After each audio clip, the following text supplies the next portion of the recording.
quiero por lo menos como trazar un horizonte de dónde vamos a llegar en esta historia de quinto año.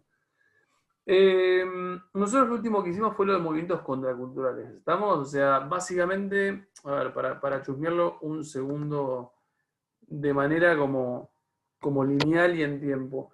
Nosotros hicimos un recorrido, no sé, siempre, de hecho, tendemos a hacer como recorridos mundiales que después se condicen con recorridos nacionales, ¿no? Digo, para entenderlo un poquito más. Nosotros por acá arrancamos con, bueno, 47, que en este caso 45, depende de quién lo diga, inicio de lo que es la primera etapa de Guerra Fría, hasta el 53. De ahí nosotros marcamos un segundo momento que era coexistencia pacífica hasta el 73. Esto no nos importa porque esto es historia de sexto. En esa coexistencia pacífica, lo que marcamos para aquel que está como muy... Esto es un 3, estoy tratando de que quede como un 3, pero no lo estoy logrando. Ahí está. En este momento de coexistencia pacífica definimos, que es lo último que hicimos, que era coexistencia pacífica, cuáles eran las causas de esa coexistencia pacífica, y nosotros ejemplificamos con dos tipos de cosas. A, movimientos contraculturales para dar cuenta de qué forma como estas minorías como discutían con el liderazgo, en este caso seleccionamos los que son más de Estados Unidos, y ahí planteamos un par de ideas de lo que era feminismo, de lo que era derechos civiles, de lo que era, no sé si dijimos lo del hipismo, pero no importa para el caso, pero por lo menos un par de ideas para que ustedes pudieran dar cuenta qué es esto que uno define como movimiento contracultural y cuál es el conjunto de valores que están discutiendo de ese Estados Unidos del principio del siglo XX. Previo a esos movimientos contraculturales, lo que nosotros dimos fue Revolución Cubana. Y con Revolución Cubana, obviamente explicamos qué fue la revolución, por qué es tan trascendental, que bla, bla, bla, bla. Nos metimos en lo que es la lógica de foquismo para entender un poco cuál es el rol del Che Guevara con su guerra de guerrillas y también lo que hicimos fue explicar o por lo menos identificar aquellas medidas que Estados Unidos toma una vez que acepta la suerte de Cuba de muy mala gana y lo que hace en pos de evitar que como que el resto de los países latinoamericanos se vean como muy tentados por seguir en esa línea. Y ahí nosotros habíamos identificado dos, por lo menos, grandes medidas, que una era Alianza para el Progreso y la otra era Doctrina de Seguridad Nacional. No digo que tienen que saberlo todo, pero ¿les suena el recorrido que hicimos? Sí. Sí, sí, sí. No digo que si yo les digo ahora, che, decime que es Alianza para el Progreso, lo tengas que saber, pero por lo menos que digas, ah, sí, esto lo vimos. Bien. A ver, lo que a mí me interesa a partir de ahora es bajarlo a escala nacional. A ver, nosotros sabemos que si marcamos, a ver, es más, podríamos como marcar un par de líneas para abajo. El 46 no, perdón, el 47 no me sirve mucho, pero 46 podríamos marcar algo. ¿Con qué se corresponde el 46 en escala nacional?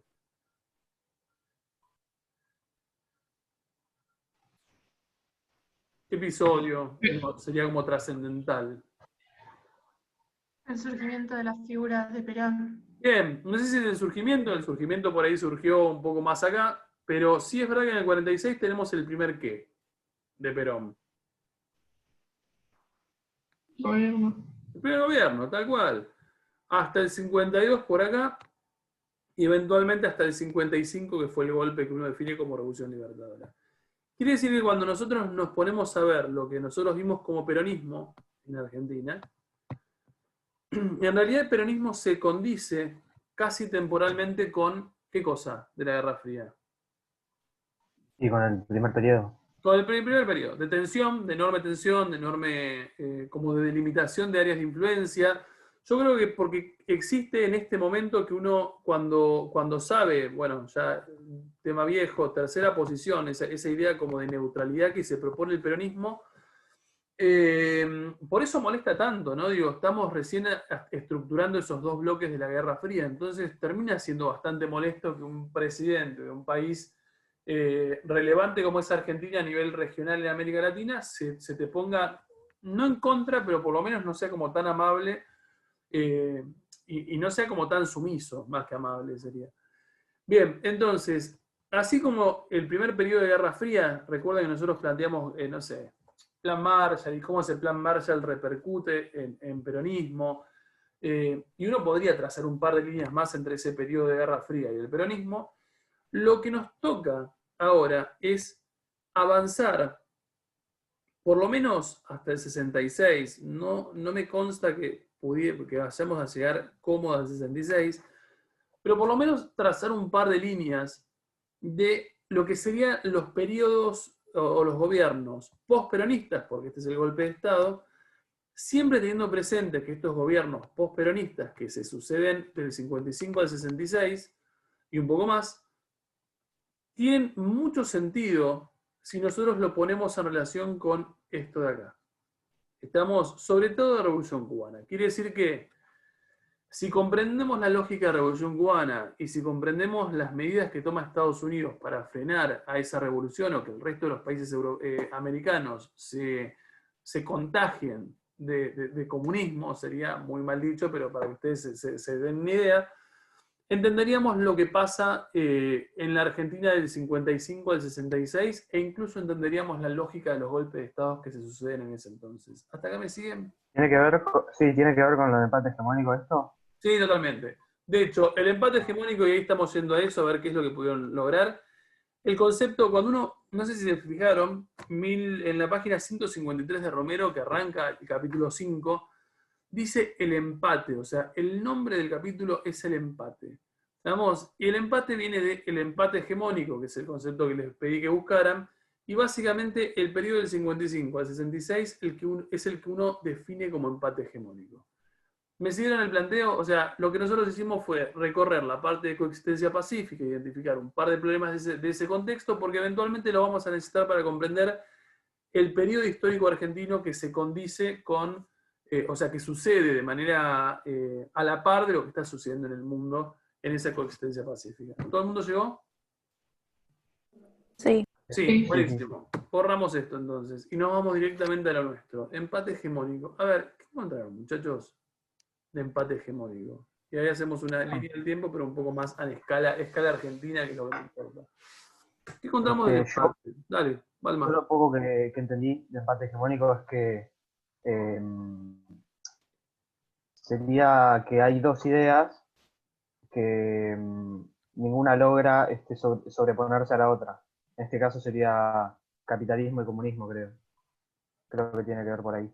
No sé si tiene que ver algo por ahí, pero está bueno lo de las dos ideas. Yo te diría que son más. Pero a ver, ¿qué más encontramos? Sacamos lo de Balma, que es una muy buena primera aproximación. ¿Qué más? ¿Quién más encontró y buscó? Yo encontré Dale. que es una situación que se da en el momento que se enfrentan dos fuerzas equivalentes sin que una se pueda sobreponer a la otra. Es una buena aproximación. Sí, ¿dónde encontraste eso? ¿Quién fue que habló? Salinas. Ah, no, Sí, Suárez. eso no Porque me te acuerdo. tapaba. Bien, estamos de acuerdo. Sí, ¿qué más encontraron? A ver si alguien lo profundiza. Pero fíjense que los dos estaban jugando con dos fuerzas. ¿Sí? ¿Te escucho? Yo básicamente lo mismo, que se llamaba empate porque era como el empate entre las principales fuerzas, digamos, sociales, que eran capaces de quizás terminar con los proyectos de los otros, pero no tenían los recursos necesarios para imponer los propios. Bien, ahí apareció algo un poco más. Sí, un poco más claro. Tengo una pregunta, Corda, esa fue tu voz, ¿no? Sí. Sí. ¿Por qué te parece que en este momento uno habla de empate hegemónico?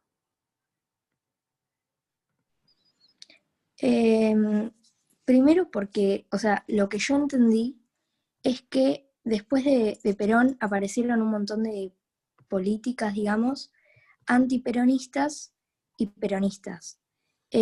Nada, por ejemplo, uno de los gobiernos básicamente buscó eliminar a Perón de todo lo que se pueda, en el sentido de, no sé, desmontar ese peronismo. Bien, es una buena. Sí, es una buena. Dale. Entonces, nada, hubieron como un montón de medidas, como en todos los aspectos políticos, económicos, y nada, tenía el fin de básicamente, sí, desmontar ese peronismo y hacer como una transformación bastante grande. La idea de empate es, o sea, yo lo entendí como que era una, no sé, como una división básicamente entre el antiperonismo y el peronismo. Y que fue como un periodo de, no sé, en el que, por ejemplo, todo se le tenía como mucha fe a los capitales extranjeros y todo eso, y había, por ejemplo, ciertos sectores sociales como, si no me equivoco, eran como las Fuerzas Armadas, que tenían como la ideología de, por ejemplo, la seguridad nacional, la doctrina de la seguridad nacional, que era que todo valía en la lucha contra el comunismo. Entonces era como muy, no sé, como una guerra, digamos, entre Bien, ellos, igual o es una una mini guerra. aproximación. Estamos de acuerdo. A ver, igual, ojo, hay un error que están como acarreando todos, pero está bien porque no es un concepto que conozcan antes. Vamos a intentar armarlo entre todos. A ver, tendríamos que poder entenderlo en el día de hoy. ¿Estamos? O sea, si no, lo verán, van a ver que a medida que uno vaya avanzando va a quedar un poco más claro. A ver, este es el periodo de empate hegemónico. Lo saqué porque, nada, era más útil verlos a ustedes. Pero en realidad vi muchas imágenes sin cámara, así que no fue muy útil. A ver, este es el concepto, o este es el periodo del empate hegemónico. A lo que voy es, cuando uno habla de empate, de hecho el texto de Romero, el capítulo que le sigue a lo de peronismo, justamente trata este periodo, que sería del 55 al 66. ¿Estamos? Cuando uno mira, a ver, si uno mirara así nomás, yo les voy a marcar como, de la forma que estoy marcando ahora, estas son dictaduras, o por lo menos golpes de Estado. Vamos, golpe de Estado, y no importa hasta dónde va esto, pero esos son golpes de Estado.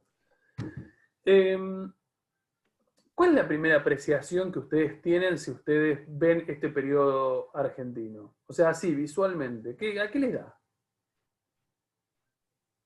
Inestabilidad. Bien, inestabilidad, coincido con la palabra de Ponte. A ver, si hay algo que define el periodo postperonista, por lo menos los primeros 10 años post-Perón, es la inestabilidad política que existe. ¿Estamos? ¿La inestabilidad dónde la marcarías vos? Ponte, ¿por qué te parece que es inestabilidad?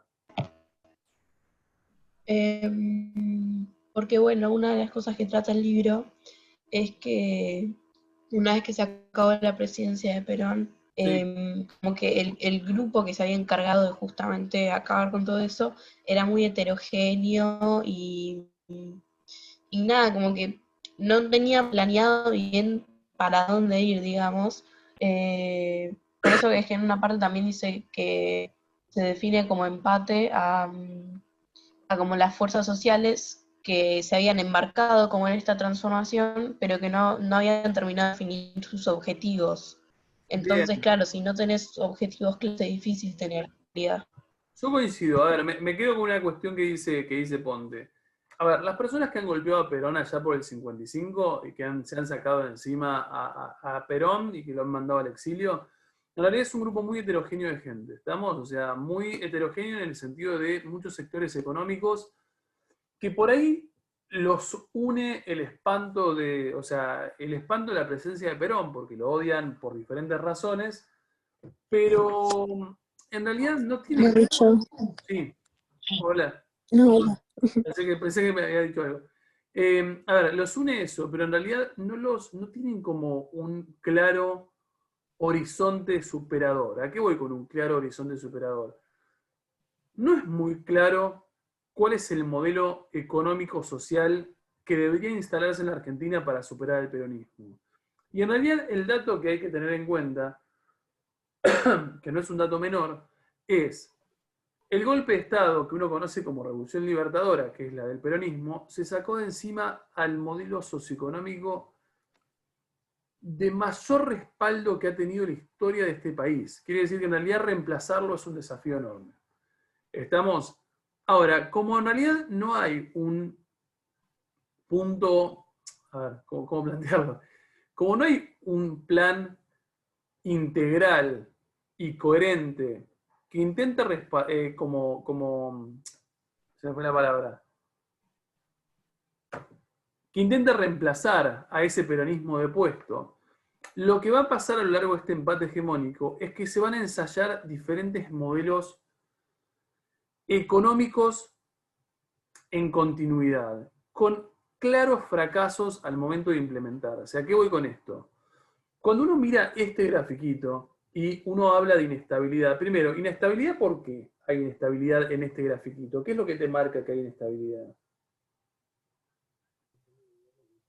Hay muchos gobiernos en un poco lapso de tiempo. Bien, mucho gobierno en poco lapso de tiempo, siempre pensando que en este momento los gobiernos obviamente duran más años, que Frondizi gobernó 4 y fue golpeado cuando tendría que haber gobernado 6, y que Ilia gobernó 3 cuando tendría que haber gobernado 6. ¿Estamos? O sea, esa inestabilidad es patente. Ahora, esa inestabilidad, pregunta, ¿qué es lo que más cuesta el concepto de empate? ¿Es una debilidad o inestabilidad que es económica, es política, es social?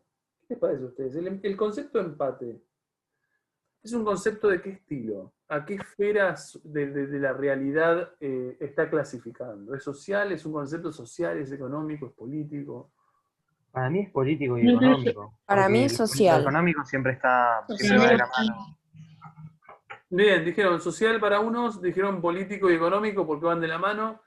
Si yo los dejara ver este grafiquito, o sea, esta pequeña línea del tiempo, ¿sería político, económico o social? Político. Sería Estamos político. viendo Político y democracia. social. Y económico. Ahí está. Si yo miro esto, lo que estoy como de alguna manera representando es que en realidad es político. Sin embargo, el hecho de que yo lo represente como algo político es justamente lo que marea. Porque lo que uno ve de la inestabilidad es justamente que hay variaciones de presidentes. Ahora, lo que uno tiene que de alguna manera comprender, y esto es clave para intentar comprender el concepto, es que en realidad todo modelo, a ver, todo personaje político, todo presidente, todo mandatario, en realidad, ¿qué representa? Y esto apréndanlo para la vida. ¿Qué representa en realidad un mandatario? ¿Cómo? ¿Puedo repetir lo que se cortó? ¿Qué representa un mandatario? ¿Qué representa un presidente en realidad? Más allá de su figura y quien sea, ¿no? Digo, ¿qué está representando en realidad? ¿Qué hay detrás de un presidente? A la sociedad, a un grupo Un social. montón de gente que lo apoya. Un grupo de gente que lo apoya, coincido, pero lo apoya por algo. ¿Qué representa en realidad un presidente? ¿Un partido político? Tampoco. Sí, representa, digo, pero no es político. Se están quedando en lo político y en lo social. ¿Qué representa un presidente? Y como beneficios, no sé, un apoyo. ¿A qué sectores beneficia o a qué sectores apoya? A ver, Y Perón en este caso a los trabajadores. sí. A ver, lo que nos tiene que quedar claro es que en realidad un presidente, o esa figura que uno ve, en realidad lo que representa es un modelo económico. ¿Estamos? A ver, Alberto Fernández representa un modelo económico. ¿Qué modelo económico representa? Ah, si ustedes, de los que vimos, digo, ¿dónde está más tirado Alberto Fernández? Estoy pensando en modelos económicos grandes, o sea, no estoy diciendo modelos argentinos, yo digo modelos económicos. Si ustedes son más o menos conocedores de la realidad argentina un poco, ¿no? Digo, si prenden noticiero, ¿qué modelo representa Alberto? Y Cristina también. El mismo por Un estado benefactor. Un estado benefactor, estamos, o sea, sí, peronismo también. Digo, porque básicamente es lo mismo. A lo que voy es, si uno mira, no sé, pienso Alberto Fernández con los IFE.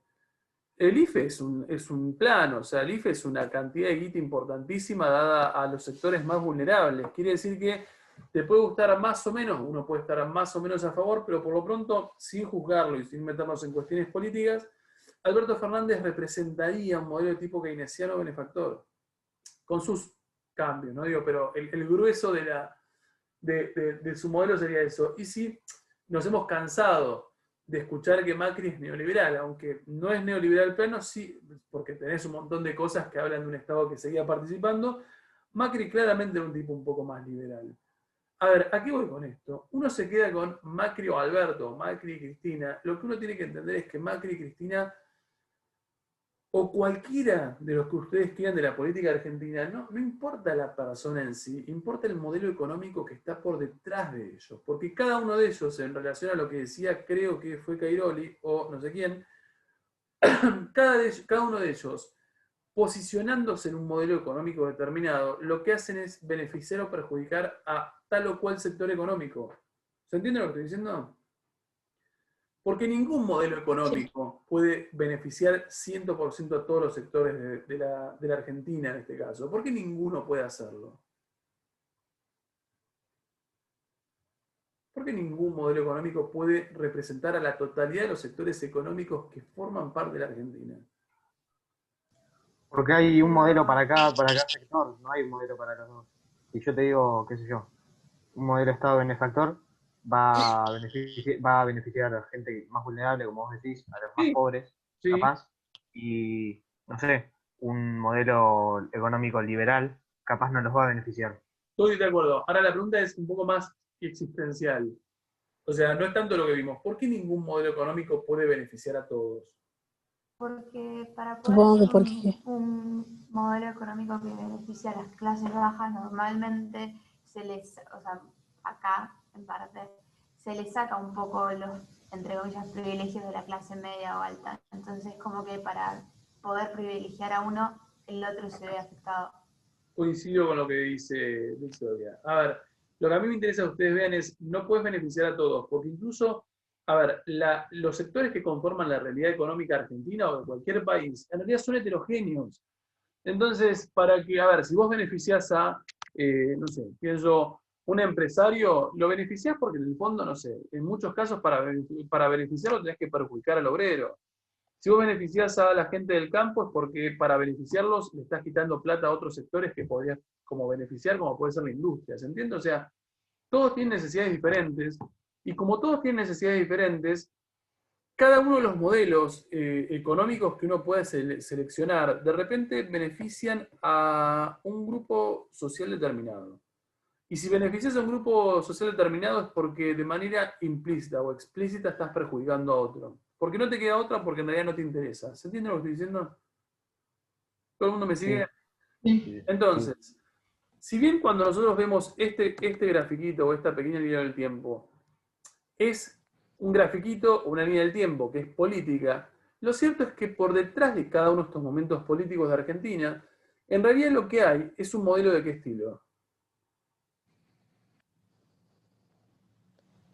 Económico. Económico. Vamos, quiere decir que si en el 55 golpeamos al modelo económico más relevante que ha tenido la Argentina en el siglo XX, lo que los muchachos dentro de esa heterogeneidad que los han golpeado van a tener que hacer es intentar reemplazar ese modelo caído, golpeado, no caído, ese modelo golpeado, por uno que sea igual de legítimo y que logre mantenerse en el tiempo. Entonces, por ejemplo, detrás de Leonardo y Aramburu, que son quienes gobiernan en la Revolución Libertadora, lo que hay es de nuevo un modelo liberal. Si hay un modelo liberal, nosotros ya sabemos lo que es el liberalismo, y se me ocurre pensar, si sabemos lo que es liberalismo, Adam Smith, bla, bla, bla, a ver, el peronismo, por ejemplo, con sus modelos de proteccionismo, de justicia social, de independencia económica, ¿a qué dos grandes sectores de Argentina benefició? Uno, A los pobres y a los trabajadores. bien, uno es obvio que son los trabajadores. ¿Y el otro sector, qué sector económico benefició? Con sus políticas de protección y de incentivo. Sector privado. Al agro. Al agro no tanto, no tanto. Sector privado. Sí, pero ¿qué sector privado? ¿Qué tipo de, qué desarrollo el peronismo? Empresarios. Empresarios, sí. Empresas entiendo que están pensando en industrias, ¿estamos de acuerdo? A ver, ¿qué es lo que desarrolló o qué es lo que de alguna manera fortaleció el peronismo? Con justicia social a los sectores obreros, con independencia económica y los planes quinquenales a la industria nacional.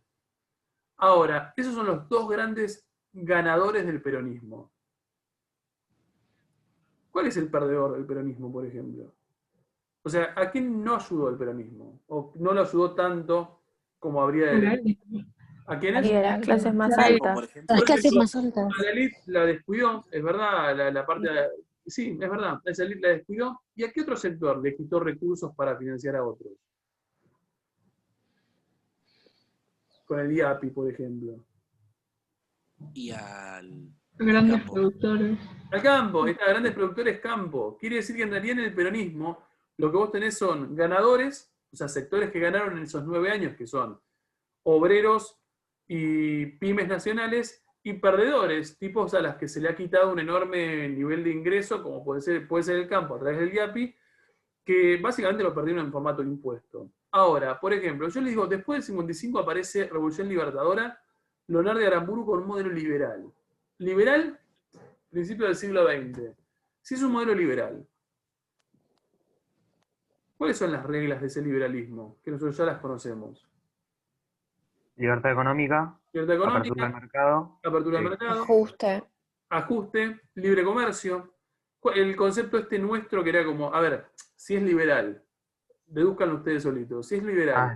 Liberal en lo económico y conservador en lo político. Estamos en el mismo momento, nada más que en Revolución Libertadora. Liberal en lo económico, conservador en lo político. A ver, nosotros decíamos, si es liberal hay un concepto puntual, ¿qué modelo económico respalda la Revolución Libertadora? ¿Qué sector beneficia? Y a las empresas del exterior, capaz. Bien, las empresas del exterior, porque Empresarios privados. es verdad, grandes capitales internacionales que les permitís que entren. Y además, aquí hay otro sector. ¿Qué otro concepto era típico del liberalismo? Que organizaba el mundo en diferentes zonas de producción. No, creo que no. Estaba pensando en ¿cómo se llama la división Modelo internacional del trabajo? agroexportador era. Lo dijeron los dos juntos. División Internacional del Trabajo y de vuelta modelo agroexportador. Quiere decir que este modelo liberal que impone la Revolución Libertadora rompe ese Estado como benefactor, esa estructura de Estado benefactor, y se propone como beneficiar a otros sectores que antes en el peronismo habían sido perjudicados, como por ejemplo el agro. Porque el modelo liberal piensa en División Internacional del Trabajo y piensa que lo que mejor podés hacer obviamente es el agro, porque es lo que mejor tenés a nivel suerte geográfica y atmosférica, y eventualmente acá tenemos de vuelta un guiño hacia el agro. Un agro que cuando lo vemos en el peronismo es un agro golpeado. Por ejemplo, Frondizi, esto sí no lo sabemos, pero no nos importa todavía, Frondizi viene de la mano con un modelo económico que se llama desarrollismo. Después veremos qué es y en qué consiste. Quiere decir que Frondizi se propone ya no ser ni peronista a nivel modelo económico, ni ser como la Revolución Libertadora, es decir, crear otra cosa diferente. E Ilia, un par de años después, se propone de vuelta cuidar el mercado interno. Es decir, Ilia es una especie de pseudo recuperación de un modelo parecido al peronista, sin ser peronista y obviamente sin Perón, ¿no? Que es el tirano para toda esta gente. A ver, ¿qué es lo que me importa que ustedes vean acá? El empate hegemónico básicamente es, si tuviésemos que definirlo, es un momento de la historia argentina, ubicado entre el 55 y el 66, en el que se va a intentar superar el modelo socioeconómico del peronismo y se va a intentar como consolidar uno diferente y alternativo, que en realidad en la práctica no va a tener fuerza para imponerse. O sea, el liberalismo de Revolución Libertadora no se va a prolongar mucho más de 3 años, el desarrollismo de Frondizi no mucho más de 4 años, la idea de mercado interno de Ilia no mucho más de 3 años. Y si bien no tienen la fuerza para poder mantenerse como modelo económico relevante, sí van a tener la suficiente fuerza como para obstaculizar a modelos contrarios. ¿Qué quiere decir? Cuando, se me ocurre pensar acá a Frondizi, cuando Frondizi se golpeó en el 62, hay muchas causas y muchos sectores que aceptan el golpe a Frondizi. El tipo es desarrollista. Entre los sectores que van a respaldar el golpe a Frondizi, va a haber sectores liberales. ¿Qué quiere decir? El liberalismo acá no se pudo mantener durante el periodo de Revolución Libertadora, no fue exitoso, pero si bien no fue exitoso, tuvo la fuerza suficiente para volverse una molestia y eventualmente respaldar el golpe de Estado a Frondizi, porque entienden que Frondizi está gobernando con un modelo económico que no nos beneficia. ¿Se entiende? Sí. ¿Llegaron todos? Sí. A ver, repito, no es un concepto fácil de manejar y por ahí lo van a ir como interiorizando un poquito más a medida que uno va avanzando en este periodo. A mí lo que me importa que a ustedes les quede es, a ver, el momento de empate hegemónico es un momento literalmente de empate. O sea, hay varios modelos económicos que están queriendo suceder al peronismo y todos empatan en el sentido de que todos fracasan. ¿Estamos? Porque en realidad ningún modelo económico puede implementarse por 3 años, 4 años y ser como exitoso. Digo, si vos inmediatamente a vos te barren del gobierno y quien viene quien asume el poder toma las riendas de otro modelo económico, en realidad quiere decir que lo que prima en la Argentina de este periodo es la discontinuidad política, porque lo vemos, pero sobre todo la discontinuidad económica. Sí, eso lo charlábamos ayer, que ponele, había un gobierno que tenía un plan económico y no le iba bien, capaz en un gobierno de 4 años, Ujú. y lo que tenía que hacer era implementar un plan a largo plazo. Y después, como no le fue bien, la gente dice, bueno, voy a votar a otro, y después viene el otro gobierno con un plan totalmente distinto, y entonces como que no hay algo a largo plazo que ayude. Claro. O sea, yo coincido con vos. El daño que le ha hecho a la Argentina estos 10 o 15 años de no fijar un rumbo económico fijo. Claro. Digo, porque en realidad vos lo que tenés, si uno lo piensa como en perspectiva, lo que tenés son 10 años tirados a la basura. Porque no tenés una clave de crecimiento económico en continuidad, producto que en realidad hay como constantemente un cambio. Sí, yo en ese sentido coincido. ¿Con quién no charlaban eso? Con Diego. Economía. En Ah, economía. propio economía, es verdad, es verdad. Claro, es cierto que tiene economía. Bien, a ver, repito, ¿entendemos cuál es el concepto de empate? Porque lo necesito para que ustedes entiendan lo que viene. ¿Todo el mundo lo siguió? Sí. Sí. ¿Sí? ¿Hay alguna Sí. duda Sí. concreta sobre ese concepto? Nada, bien, entendemos todos No. que No. es económico, ¿no? Es económico-social. El concepto define algo económico, un comportamiento y inestabilidad económica. Bien, dado que este entonces es nuestro concepto madre para empezar con este capítulo, y como esto es historia y obviamente es cronológico, lo primero que tenemos que hacer es meternos acá y ver un poco qué es esta revolución libertadora a nivel político, un poco para que ustedes conozcan todo lo que es el proceso de desperonización de Aramburu, y obviamente comprender esto que es revolución libertadora desde el punto de vista económico, para que ustedes puedan identificar con velocidad porque uno la define como un modelo liberal. Muchachos, lo que les pido, si es posible, no es mucho. El que puede lo hace, el que no puede lo banco porque no me queda otra opción. Fíjense del texto de Romero. No me importa esto. Bien, a ver, necesitaría de la página 153 a la página 159.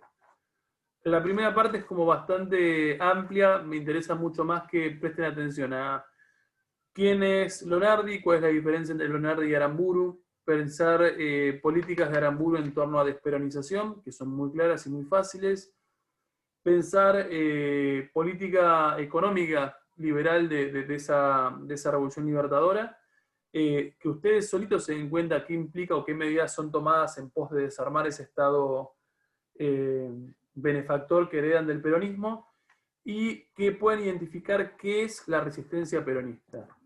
¿Podrán o están muy cargados de cosas? ¿Para el lunes? Para el viernes. Ah, Para el viernes. Bueno, el que lo puede lo intenta hacer. Son 4 hojas de Romero, no es tan... Y es bastante claro lo que está diciendo. Para el viernes hay que entrar al trabajo, ¿no? Para el no, lunes eso hay que es para entregar el el trabajo. lunes. Para el lunes hay que entregar el trabajo, por lo tanto, esto es para el viernes. ¿Estamos de acuerdo que tenemos una más el viernes a las 9, no?